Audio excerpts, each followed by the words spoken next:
All right, ladies and gentlemen, we're going to have our first lecture.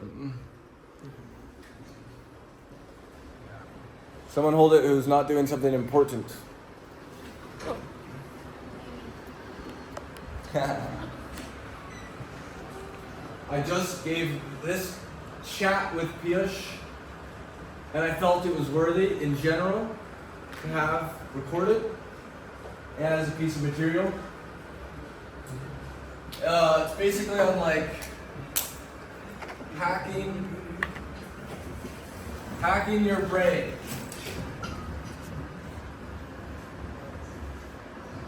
I think everyone's familiar with AI to the basic degree that you've got all the like neural net, blah blah blah blah blah blah, and then what companies do in order to produce a chat or a different character is they give it a script.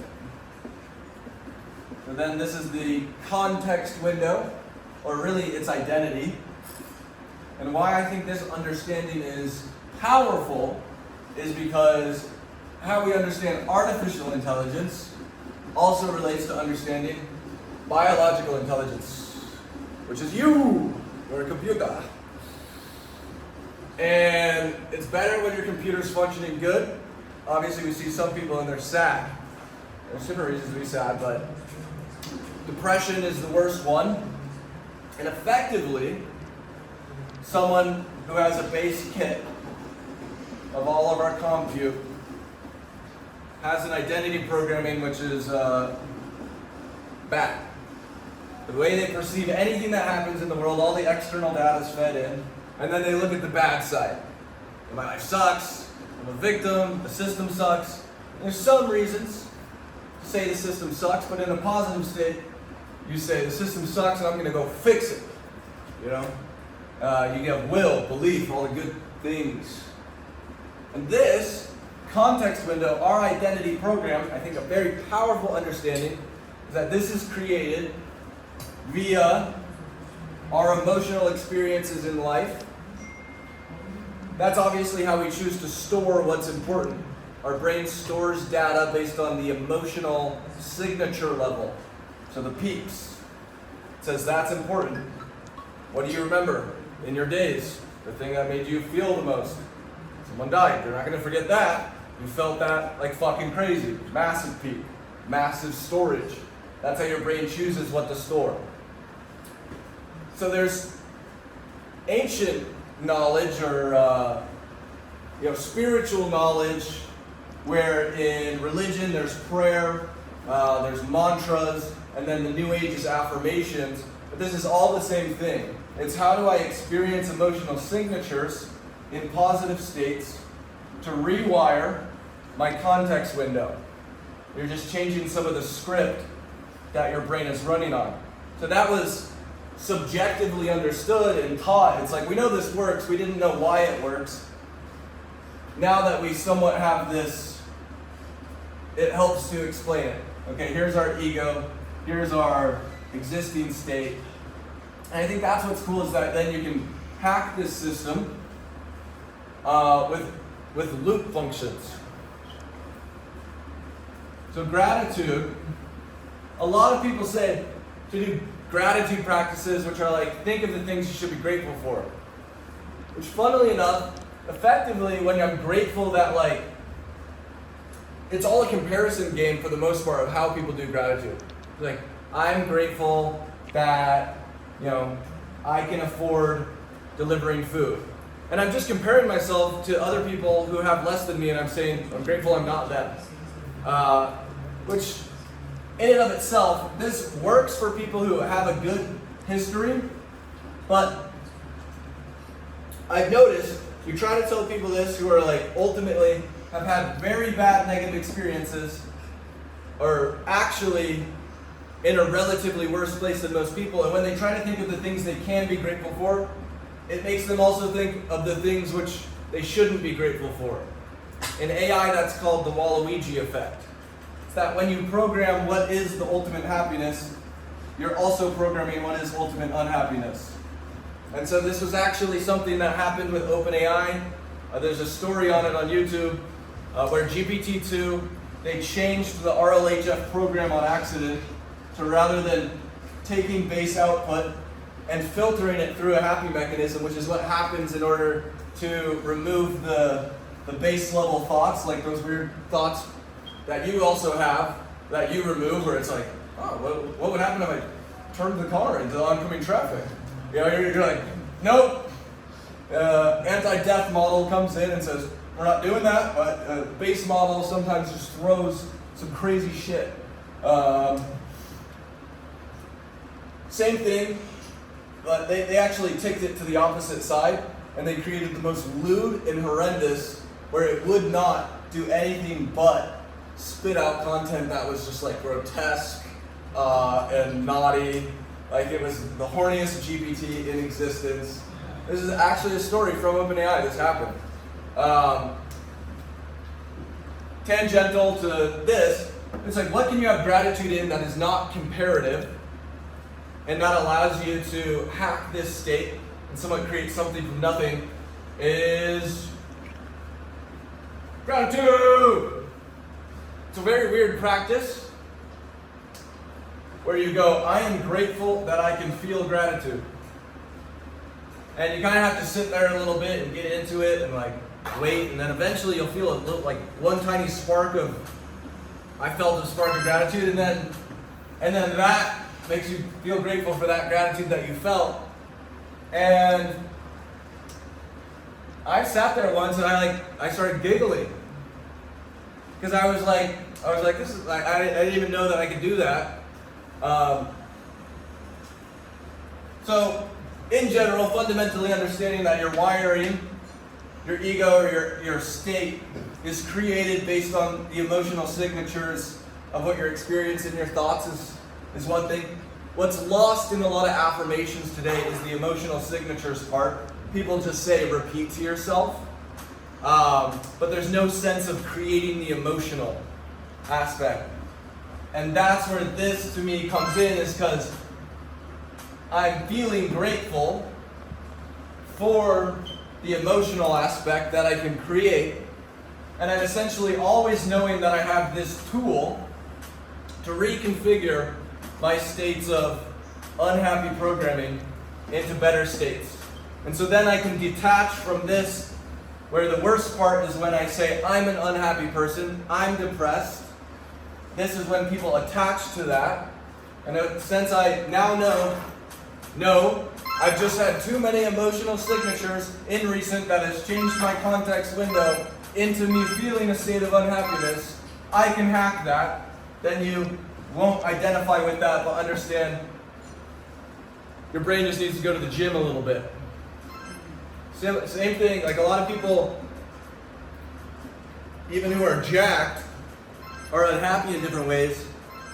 And they totally understand, and everyone understands because we can see it, that if you go to the gym and you do the things, over time the muscles will get bigger. Same thing with the brain. Your default mode network is almost like a ski resort. The lines that you have grooved in, the same thought patterns are strong and they're deep.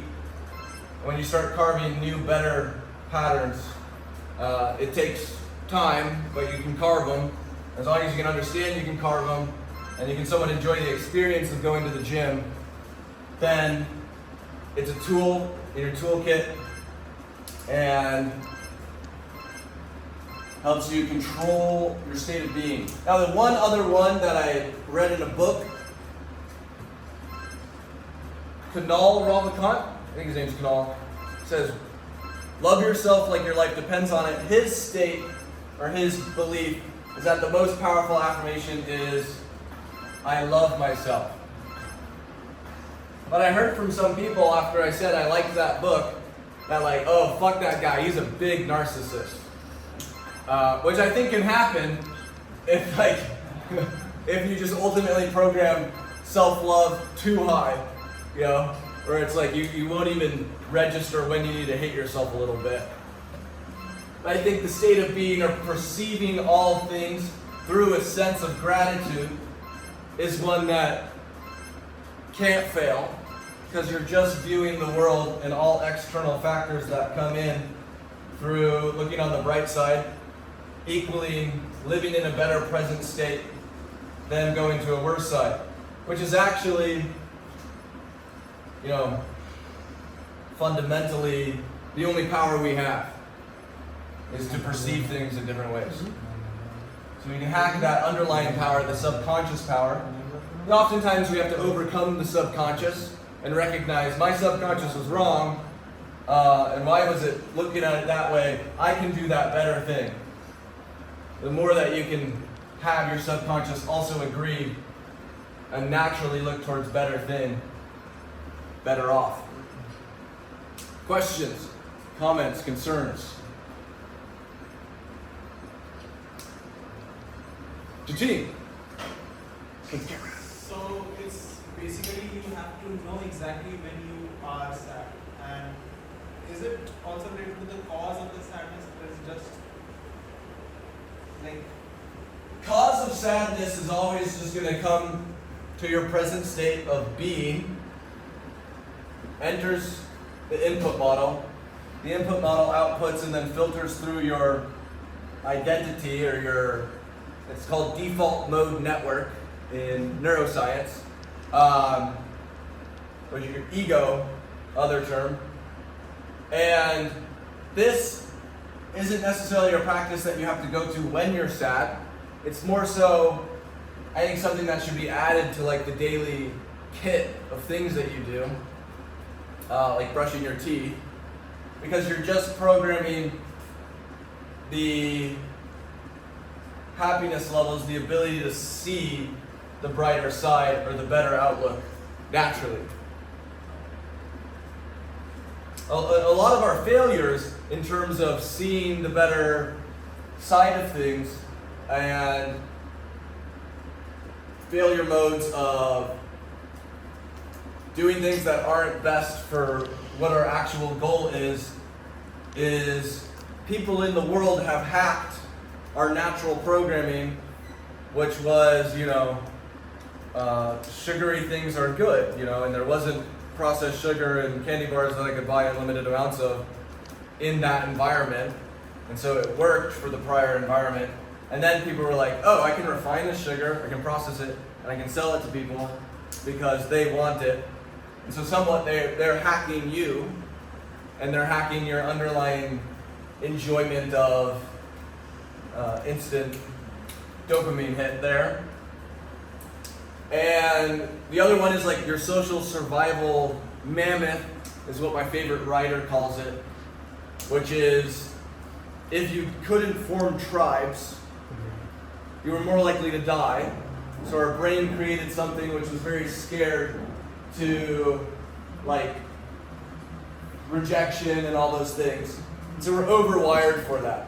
You clearly see some people who have beaten their social survival mammoth and they can just do shit and they don't care as much, and they're just activated is one term that can cause defeat of that social survival mammoth when you realize it's wrong and you're right and that you should just be strong and you can just do shit and you're doing cool shit.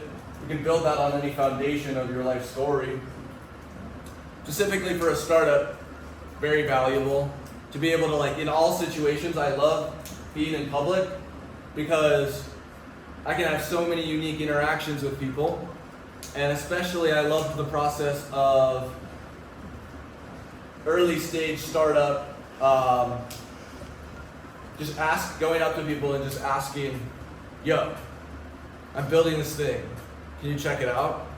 It's like actually a lot of fun when you recognize that the part of you which is scared to do that is an evolutionary trigger which is scared to be rejected by a tribe because then you wouldn't have protection and fire. You have access to fire now. You don't even need fire. We are civilized. Godlike technology, ape-like minds. So how does gratitude leads to growth? Gratitude is just a perspective. So when things come to you, struggle for example, you can either view that as this obstacle is fruitful for me and it's challenging me and I'm grateful for it and I'm excited by it and I'm gonna tackle it, or you can view it through a state of if you're not grateful for it, you'll just be like, damn, that sucks. Like, fuck. It's kind of annoying. My day's ruined. Like, you get deactivated too fast. When in reality, if you actually just come at it from a framework of, and normally what happens is people eventually reach there. You initially have the emotional bad reaction, and then you process what you can do to overcome it and recognize that it's worth it and that it's the better path. And so this is just making your underlying natural frequency, resonance, or state of being higher. Brock Pierce, for example, would always wear the hat when we're hanging around. He would repeat this line to everyone. Your gratitude determines your attitude. And the altitude at which you fly, I'm getting the quote wrong, but something about the altitude at which you fly is determined by Your attitude. by your attitude. Yeah, that. Something along those lines. It sounds better, but that's a basis for it, right? Either can be a pessimistic or optimistic. Yeah. You're just coming at, is this thing good for me? If you take every obstacle in and you're like, that's good for me. That's character development. You're the hero in the story, and so you're just, it comes in and you're like, yes, thanks. Keep it, like, I just leveled up, like I just challenge, and you conquer. If you take longer to get to that process of coming to a state of realization of your ability to conquer and overcome, you're just not operating as high a level as you can operate. And a lot of that is subconscious, and a lot of people will recognize that once they overcome it, that they were really dumb for being like, why am I such a failure? Why can't I overcome those things? And they'll take an identity state of this negative subconscious programming rather than recognizing that the subconscious programming is just a context window which is formed off of the emotional signatures that you've had in your past, and that you have a tool to just reprogram that. And so more so when you fail to see the higher states, and then you eventually re-recognize it, you start to wire into this system, even when your subconscious is wrong, you can quicker say, it's wrong. Even the recognition overall that your subconscious can be wrong when it's being unhappy, because this is like it's something in your tool belt. I'd say I don't even need to use it as much anymore.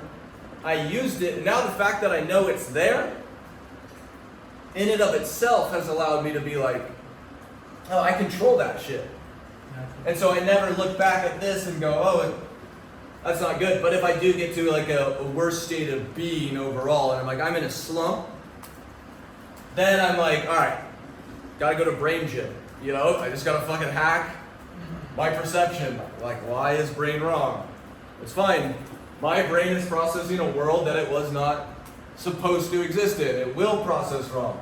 The world is a bunch of attack vectors caused by capitalism to try to extract from you and steal your source of power away. For the most part, every single business is created on that function. You have something, how can I take that and provide you a value that isn't even good for you? Not a lot of it is actually trying to help create peak you. Peak you is often free. That's why you have some of the, guru aspects who just reject all material things and go, I can achieve the greatness. I'm somewhat in the middle where I love all those teachings and stuff. And so there's the complete non-materialist. And I think I strive to look at Well, materials are important to try to build the better system. Tech is important to try to build the better system. And recognizing tools of today that exist, like meme tokens, to allow businesses which maximize value for people to also become super valuable. Historically, that has not been possible. The advent of the ability for us to create currency allows us to achieve that.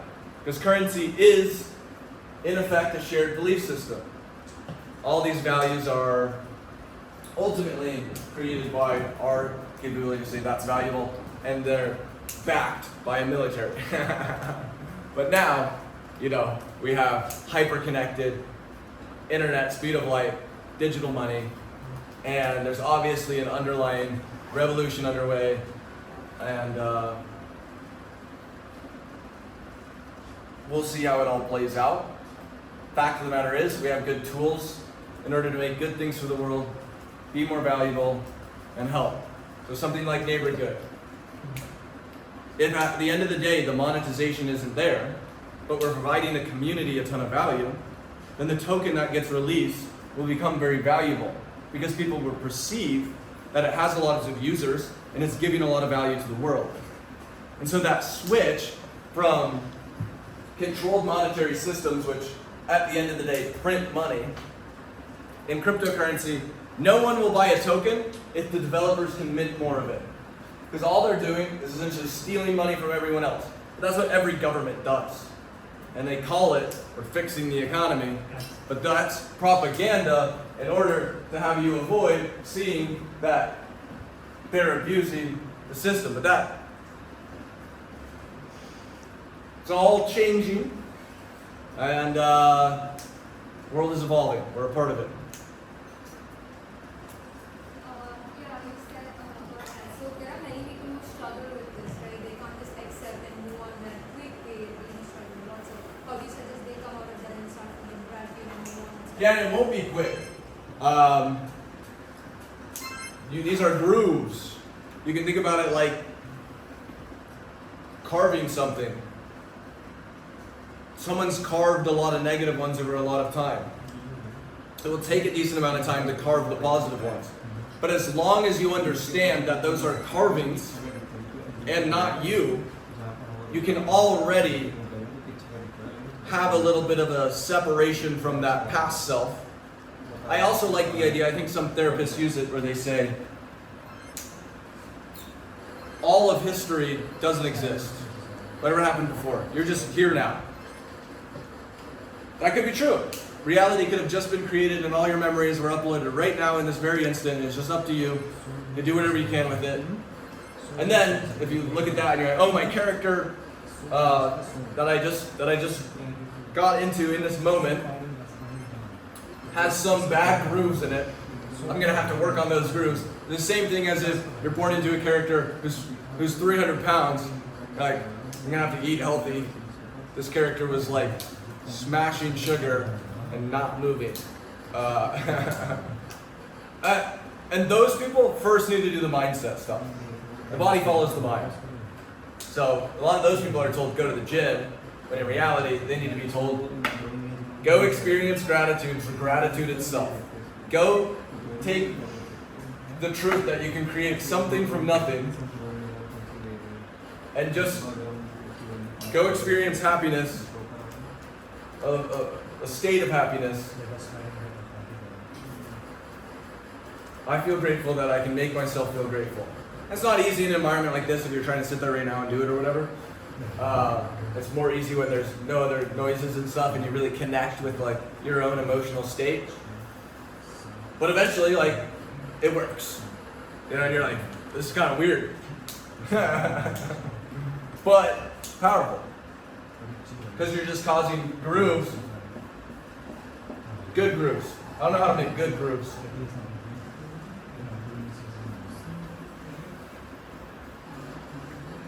Oh, we like this subject, huh? All right. So, what are your thoughts on the practice of fake it till you make it in the context of reconditioning and rewiring our brain? Right?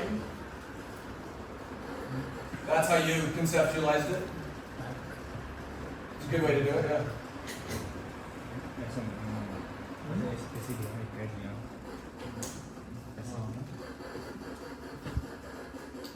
Do you think this applies differently to people who have been traumatized, especially as children?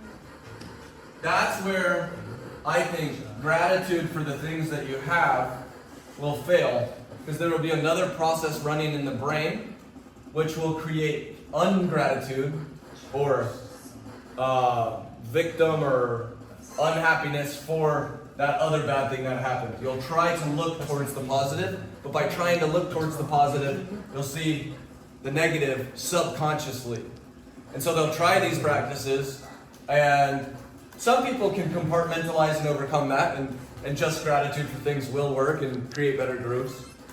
But I think this is a more sound methodology to just experience the positive feelings, not predicated on anything else other than your ability to create positive feelings within yourself, which just gives you power over yourself, which just allows you to see that your higher self is stronger than your lower self.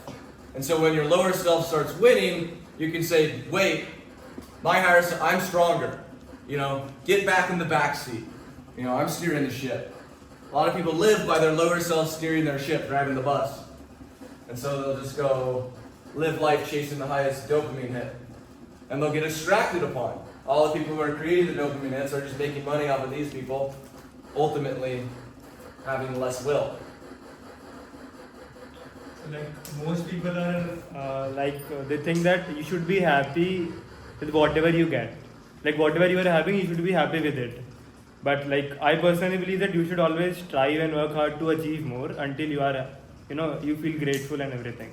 So which one, like the earlier one, the ultimate goal is to be happy. There is a failure mode in gratitude, hippie failure mode, we can call it, where you just realize that you have power over your ability to feel some sense of happiness, and then you abuse it.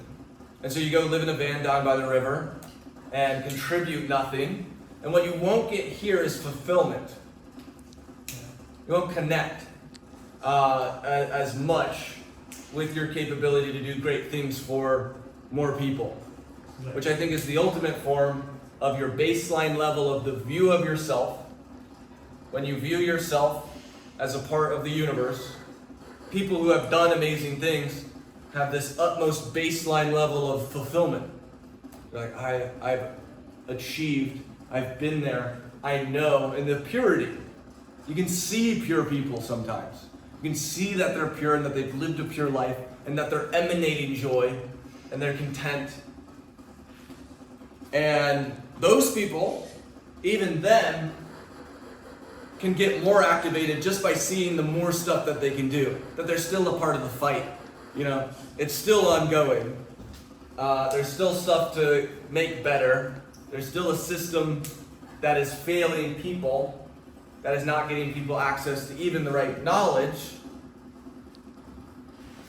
what have you. This won't go viral. There is always room for growth.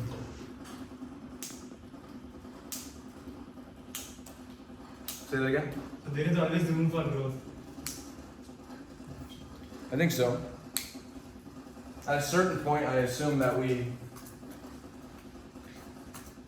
hopefully defeat evil and we win. And then we don't need growth? I don't know what it looks like at that point. And the whole AI narrative is are we building some sort of God and then it'll hopefully fix stuff? Or should we stop it? Singularity is bad. These are more farther out questions that actually are also the philosopher's failure mode versus being able to just conduct what you know you can do. You can think super, super hard, but it's what is actually my next best step is to gain narrative power. I think about all these problems and then I go, you know what? I don't even need to think about it yet. even if I find some sort of answer, no one's really going to listen. You know, I'm not going to be able to cause a movement. But if we have a school with a lot of creators, then we can start thinking more and just causing the conversation to happen culturally. Better questions. These questions fundamentally will increase as AI gets stronger. Once people's jobs especially get taken, that's when someone truly becomes a philosopher, is when they do nothing but sit around thinking that, wait, why am I here? What am I doing? You know, like, and then the existential part. When people start fearing, fear is opportunity for activation. It means I care, I recognize that I should care, and I'm a part of something, that something can go better or worse from here. And then it's very important that there are good narratives in the world, places to look towards who have solutions and things, in order for the fear-based people who get existentially accelerated. They're like, why am I here? What can I do? Or it's like, hey, we're trying to do this. We need help. You know, like, there's a very obvious solution that will do better than the current thing. All right, let's do that.